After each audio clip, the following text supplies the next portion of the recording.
VD. സതീശന്റെ ആ സമരമുഖത്തെ മുഖം കണ്ടിട്ട് വന്ന് പെട്ടുപോയില്ല ശിവനേ എന്നാ എനിക്ക് തോന്നിയത് കേട്ടാ. കാരണം മണി ചെയിനും രാഷ്ട്രീയ പ്രവർത്തനവും ജീവിതാഭിലാഷമാക്കി കൊണ്ട് നടക്കുന്ന വി.ഡി. സതീശൻ, നമ്മുടെ മുഖ്യമന്ത്രി, അപാര വാക്സാമർത്ഥ്യമുള്ള വി.ഡി. സതീശനെ ഈ രാഹുൽ ഗാന്ധി മല്ലികാർജുൻ ഖാർഗെയുടെ ബർത്ത്ഡേ കേക്ക് കാണിച്ച് വിളിച്ചു വരുത്തി 10 മിനിറ്റെങ്കിൽ 10 മിനിറ്റ് ദില്ലിയിലെ സമരമുഖത്തിരുത്താൻ കാണിച്ച ആ ആത്മധൈര്യം ഉണ്ടല്ലോ, ആ കഴിവുണ്ടല്ലോ, അത് ലോകത്തിലെ മറ്റൊരു നേതാവിനുമില്ല. അത് രാഹുൽ ഗാന്ധിക്ക് മാത്രം അവകാശപ്പെട്ടതാണ്. റിസോർട്ട് രാഷ്ട്രീയത്തെ ലോക ശ്രദ്ധയിലേക്ക് കൊണ്ടുവന്ന ഒരു നേതാവാണ് നമ്മുടെ രാഹുൽ ഗാന്ധി.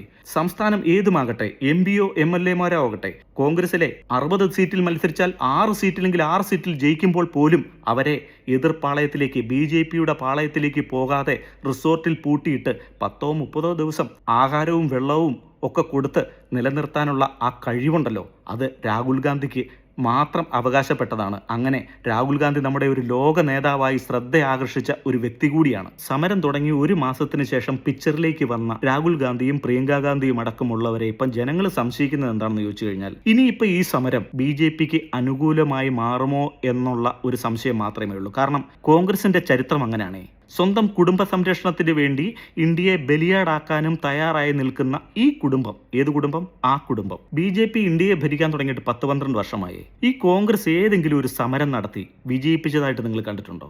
എത്രയോ സമരം നടക്കേണ്ട പല ഘട്ടങ്ങളും ഉണ്ടായിരുന്നു. BJP ഭരിക്കുന്ന ഈ 12 വർഷത്തിനിടയിൽ കോൺഗ്രസിന്റെ ഒരു പ്രധാന സമരം എന്താണെന്ന് അറിയാമോ? അത് കേൾക്കുമ്പോൾ ചിരി വരുന്നത്. കന്യാകുമാരി തൊട്ട് അങ്ങ് കാശ്മീർ വരെ രാഹുൽ ഗാന്ധിയുടെ ഒരു യാത്ര. അതിനുശേഷം പ്രിയങ്ക ഗാന്ധിയും സോണിയാഗാന്ധിയും പോലും പറഞ്ഞു രാഹുൽ ഗാന്ധിയുടെ പ്രഷറും ഷുഗറും ഒക്കെ കുറഞ്ഞു, ആള് പൂർണ്ണ ആരോഗ്യവാനാണ്, ഫിറ്റാണ്. സമരം കോൺഗ്രസിന്റെ പ്രധാന സമരമാണ്. അതേസമയത്ത് ഇടതുപക്ഷത്തിന്റെ സമരം, കർഷക സമരം പൂർണ്ണ വിജയമായിരുന്നു.